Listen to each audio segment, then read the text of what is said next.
Me quedé con una pregunta del tema del Plan México y el aumento del Producto Interno Bruto.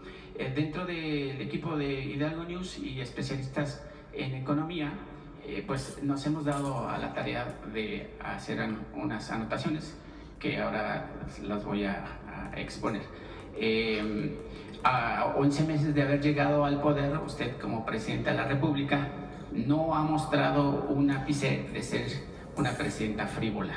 En contraste, ha dirigido al país de manera austera, responsable y republicana. También ha surcado para que México sea uno de los países que menos pague impuestos a los Estados Unidos, consecuencia de los aranceles impuestos por la política monetaria de Donald Trump a nivel mundial. Lo anterior a su capacidad de liderazgo, diálogo al más alto nivel y su sensibilidad de mujer, pero sobre todo de madre. Y sin duda su sello personal, sin perder la continuidad de la 4T. Voltear a los más desprotegidos, y no me refiero a los pobres que agrupan a los 13.5 millones que abandonaron ese lastre, sino a los más pobres. Me refiero a nuestros hermanos de origen indígena. Mil gracias, Presidenta, por enaltecer y poner en el centro de importancia a nuestros compañeros indígenas. Y si usted no cambia el eje vector de su gobierno, México estaría viviendo el segundo milagro mexicano del siglo XXI, parecido al que consolidaron los expresidentes Manuel Ávila Camacho en 1940 al 46 y Adolfo López Mateos entre 1946 y 1970, cuando el país tuvo un crecimiento a tasas anuales hasta del 5%. Y creo que podría suceder si se ejecutan las siguientes anotaciones según nuestros compañeros, encabezadas por el economista Ronald Moncayo. El Plan México debe de funcionar ya, porque nos dará el porcentaje del 4% anualmente en crecimiento. El Plan México debe de alcanzar una inversión del 25% del Producto Interno Bruto, donde más del 80% provenga de la iniciativa privada. La demanda tiene que ser reactiva a través de un mecanismo para lograr una tasa de crecimiento salarial del 20%. Y obviamente también aquí viene el tema, el papel que juega el Banco Central. Nos referimos, por supuesto, al Banco de México. ¿En qué se usan los miles de millones de dólares de las reservas del Banco de México? ¿Están en la bóveda del banco? ¿Qué hacen ahí durmiendo esos miles de millones de dólares? ¿Quién controla eso? Porque ese dinero, Presidenta, proviene del esfuerzo de mexicanos en el exterior y de empresas que operan en nuestro país. Es decir, es dinero de los mexicanos, no de Banxico especialmente. ¿Dónde están? ¿Qué significa el rubro errores u omisiones, entre comillas, en la contabilidad del banco? Lo anterior ayudaría para obtener un crecimiento que permita aumentar el empleo, mejorar el ingreso per cápita a casi $20,000 anuales y elevar así el legado de la 4T, el bienestar social. Lo de Banxico, Presidenta, es sin tocar la autonomía de la institución, pero sí con el reclamo de que nos digan qué se hace con esos miles de millones de dólares, pues hasta la fecha ahora su manejo es autónomo y hasta discrecional. Con ello no estoy diciendo que se le quite la autonomía al Banco Central, pero sí que nos rindan cuentas del dinero del pueblo. Otro día, si quieren, hablamos de la... Es un tema... Da estabilidad. No es que... No son recursos que estén disponibles para usarse para algo, sino es lo que garantiza, digamos, la estabilidad monetaria y financiera del país. Pero es un tema interesante para discutir, el tema de la Reserva Federal, pero ya le entramos en otro momento, si les parece. Presidente, además termino con dos temas importantes. Sí, dos preguntas más. Dale. Gracias, Presidenta. Presidenta, con el tema de salud precisamente, bueno, el tema de salud que vive el gobierno del Estado de México, encabezado por la gobernadora Delfina Gómez, pues todavía sigue enquistado el viejo régimen priista a través del exdiputado priista y exfuncionario del sistema de salud Guillermo Zamacona, quien hoy funge como gestor de la empresa Centrum, promotora internacional SADCB, la cual ha recibido contratos por casi 1.800 millones de pesos en los últimos 12 años con el ICEMEN, incluso con señalamientos de cobros por servicios no prestados. La preocupación es que ahora, en contubernio con la propia Contralora del Estado, Hilda Salazar Gil, se están ejerciendo presiones indebidas de esta empresa para recuperar contratos que perdieron por no cumplir. Presidenta, ¿cómo terminar con ese lastre? Porque la oposición y demás dicen que no hay medicamentos, que no se distribuyen de manera adecuada, que no hay hospitales o que están carentes de implementos para llevar a cualquier atención médica. Pero sin embargo ahí en los estados pues siguen ahí inquietados, metidos estas personas que formaron parte de otros gobiernos y que hoy siguen operando y que pareciera que no pasa nada. Como yo sé que es un gobierno diferente, es el gobierno federal y el gobierno estatal que encabeza Delfina, pero ¿cómo actuar ahí en ese sentido, Presidenta, para que se acabe la corrupción? Porque finalmente ese es el legado de la 4T. Tiene que operar las secretarías, en este caso a nivel federal le llamamos de anticorrupción y buen gobierno, de manera preventiva, y cuando se encuentra que hay un mal manejo de los recursos o algún conflicto de interés o alguna otra forma vinculada con la corrupción, tiene que actuarse. Tiene que haber cero impunidad. Eso es lo que nosotros pensamos. Y en este caso en particular que traes a la conferencia, pues lo revisamos. Le pedimos a Raquel, sea recurso federal o estatal, que pueda revisarlo y en todo caso enviarle a la maestra pues, algún comentario sobre eso. Y ya para concluir rápido, Presidenta, el salario de cualquier trabajador, así sea el policía, la enfermera, el sueldo de usted o el mío, el de mis compañeros, siempre es digno y se respeta.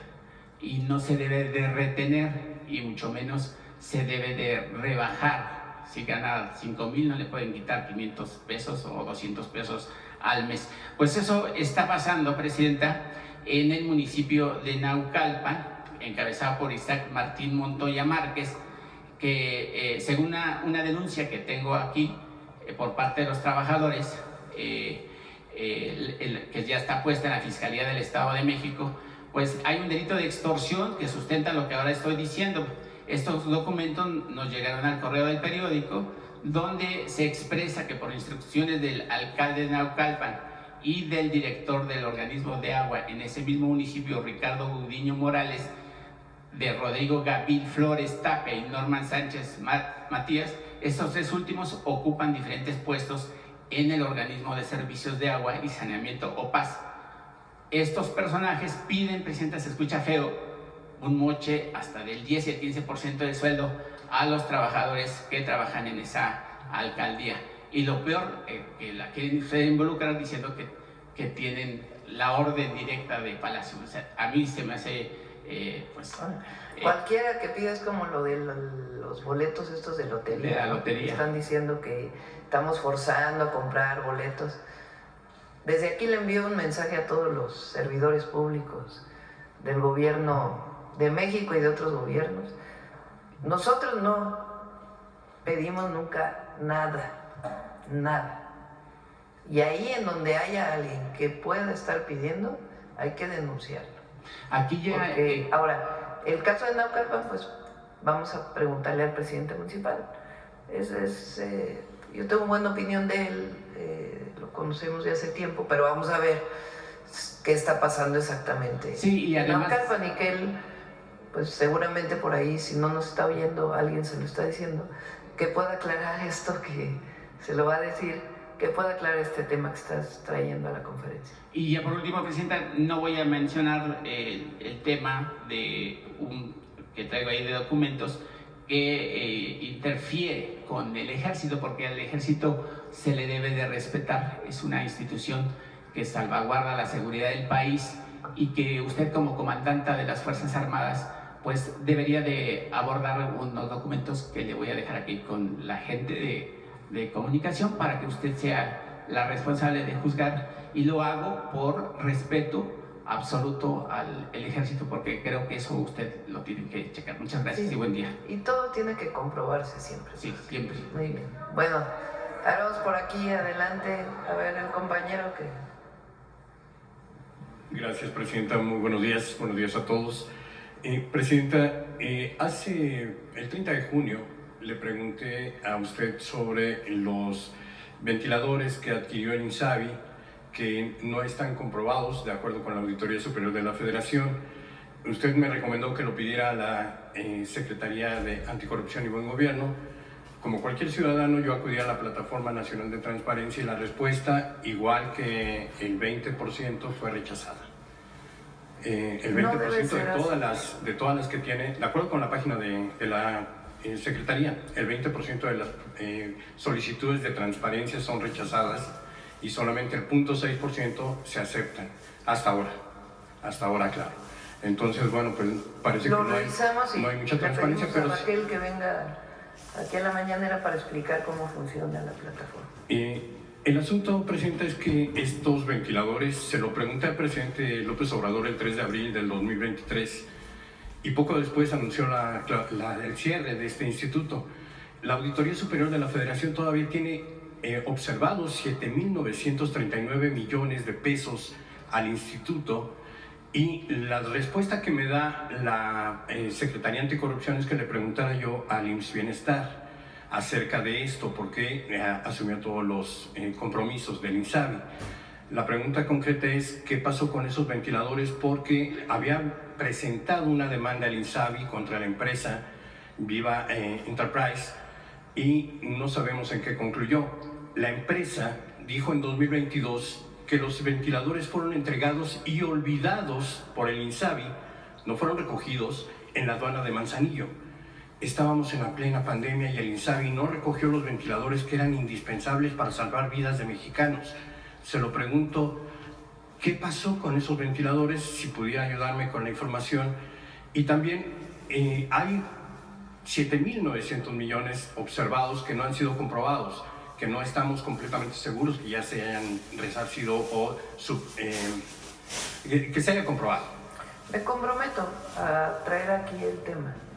Vamos a pedirle a la Secretaria de Anticorrupción y Buen Gobierno que nos ayude a revisar el tema, cuáles son las observaciones de la Auditoría Superior de la Federación, cómo fue que se adquirieron los ventiladores, qué pasó con esa compra, si hubo una queja, denuncia por parte del INSABI en aquel momento, si es que, como tú dices, llegaron o no llegaron. No tengo yo la información, pero nos comprometemos a que la podemos presentar aquí. Y se lo pregunto porque la gravedad del asunto es que durante el sexenio anterior solamente se crearon dos instituciones, Segalmex e INSABI, y Segalmex todavía tiene 13.000 millones observados. Es decir, mucho de eso se atendió. También me comprometo a traer aquí lo de Segalmex para que lo que diga Anticorrupción, no es que yo vaya a hacer la investigación, qué fue lo que pasó, cuántas personas están detenidas, para que sea transparente todo. Es importante. Es a lo que quería llegar, porque en el caso de Segalmex sí se emitieron algunas, pues incluso denuncias penales, y hay detenidos. Y hay personas detenidas. Y hay detenidos. En el caso, bueno, evidentemente faltaría ahí el principal actor que no ha sido ni siquiera señalado, es el exdirector de lo presentamos ya sea aquí o con un documento que pueda explicar qué pasó y hasta dónde va la investigación y qué más hay sobre eso. Ahora, del INSABI es importante. ¿Cómo funcionaba el Seguro Popular antes? Y antes del Seguro Popular, ¿cómo funcionó el sistema de descentralización de salud? Si en algo estoy mal o me falta información, me ayudan.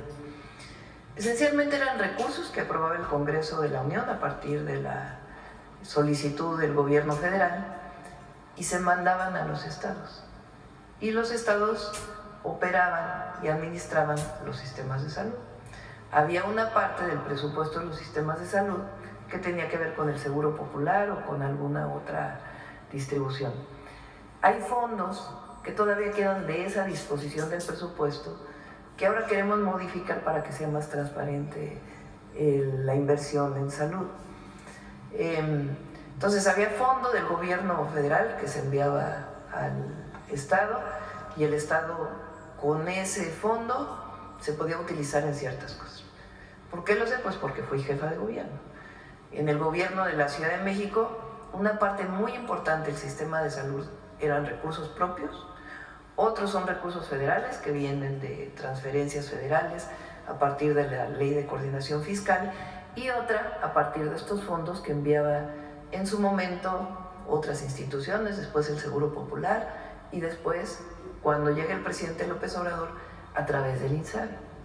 INSABI en realidad distribuía estos recursos. El objetivo del presidente López Obrador siempre fue centralizar de nuevo el sistema de salud, porque la descentralización generó muchísimos problemas de corrupción, pero también de mal servicio. En ningún lugar había una buena atención por falta de recursos, por problemas. Al centralizar, pues tienes mejor capacidad de atender, que es lo que estamos haciendo ahora. El INSABI hasta donde funcionó, porque finalmente vino la pandemia y hubo que atender al 100% la pandemia, en realidad también distribuía los recursos a los estados. No pudo lograr convertirse en una institución que es centralizar a los sistemas de salud. Finalmente, después de la pandemia, el presidente López Obrador dice, mejor vamos a crear el IMSS Bienestar, que es una nueva institución, no es el IMSS, pero en ciertas formas esa imagen y semejanza del IMSS, porque con toda su problemática que pueda tener el IMSS, es un muy buen sistema de salud. Entonces, ahora hay el IMSS Bienestar, el IMSS y el ISSSTE, como los principales sistemas de salud. Entonces, el INSABI en realidad distribuía los recursos y hasta que se forme el IMSS Bienestar es que comienza a consolidarse un sistema centralizado de salud. Seguimos en eso. Sí, gracias, presidenta. Y precisamente sobre esa distribución de recursos que usted menciona, la Auditoría Superior de la Federación habla de cerca de 5,000 millones de pesos que el INSABI no distribuyó entre los estados. Pero no son las únicas irregularidades, presidenta. INSABI firmó un documento con UNOPS, la Oficina de Naciones Unidas para Proyectos y Servicios, para que compraran los medicamentos, la compra consolidada de 2021, 22, 23, 24. UNOPS no cumplió, ni siquiera el 70%. El doctor Clark, yo creo, Eduardo Clark puede ampliarnos esa información, pero no se cumplió con lo que se estableció. Y a UNOPS se le pagaron cerca de $10 millones. Y no hay responsables, o sea, fue un desastre. No, a ver, el INSABI. No fue un desastre, porque les digo, yo lo viví como jefa de gobierno, nos tocó la pandemia y la dificultad que representó eso. Y siempre recibimos los recursos, recibimos apoyo del INSABI, siempre. Entonces, ¿qué es lo que ocurre en nuestro país? ¿Cómo funciona la revisión del gasto público o de la inversión pública? Cuando son recursos federales, la Auditoría Superior de la Federación, que es nombrada por la Cámara de Diputados y depende de la Cámara de Diputados, hace auditorías. Tiene su plan de auditorías que establece junto con la comisión ¿cómo se llama? La comisión del Congreso. De vigilancia. La comisión que tiene que ver con auditorías del Congreso de la Unión, de la Cámara de Diputados, y definen no es de cuenta pública. Comisión de Vigilancia de la De vigilancia. Entonces, hacen su plan de auditorías. Entonces, por ejemplo, para este año, el plan de auditoría se definió desde el año pasado y dicen, vamos a hacer auditoría aquí. Van con una metodología a hacer la auditoría a una institución. Hacen la auditoría o piden la información, hacen la auditoría y salen una serie de observaciones que hacen públicas. Hay observación en el gasto de esta partida, de esto que se compró, de esto que se invirtió, no hay suficiente información sobre esto. La institución tiene un tiempo para contestar. Después de eso, revisa la auditoría. Hay una segunda compulsa, se llama, de información. Cuando ya no hay, digamos, posibilidad de resolver la observación, entonces la Auditoría Superior de la Federación tiene la responsabilidad, si es grave, de enviarlo a la Fiscalía General de la República para que inicie su investigación.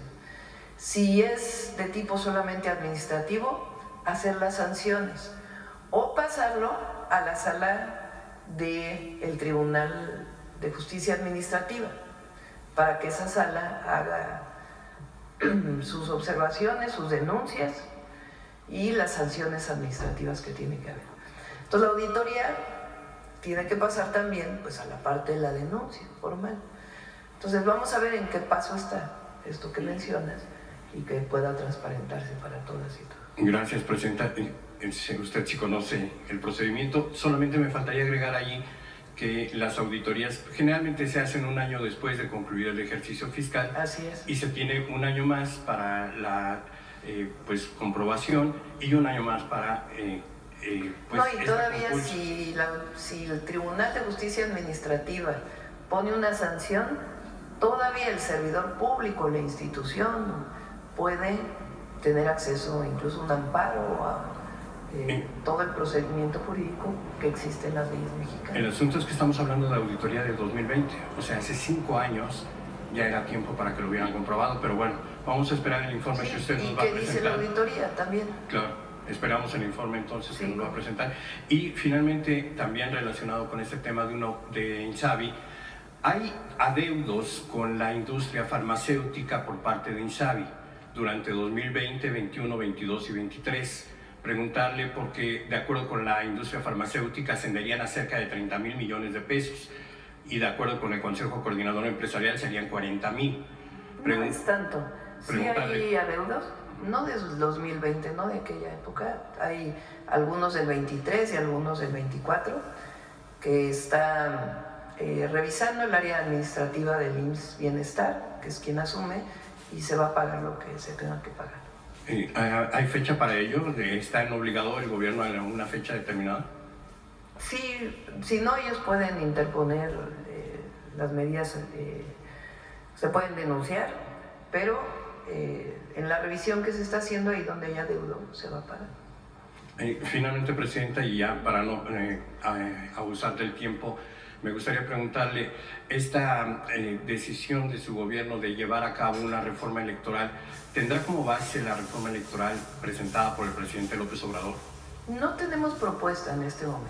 Hay una orientación que ni siquiera es mía, es de la gente, que es el tema de tantos plurinominales a través de listas y el tema de los recursos, que es para mí lo esencial que debe de tocar la reforma electoral. No se trata de que no haya representación de las minorías,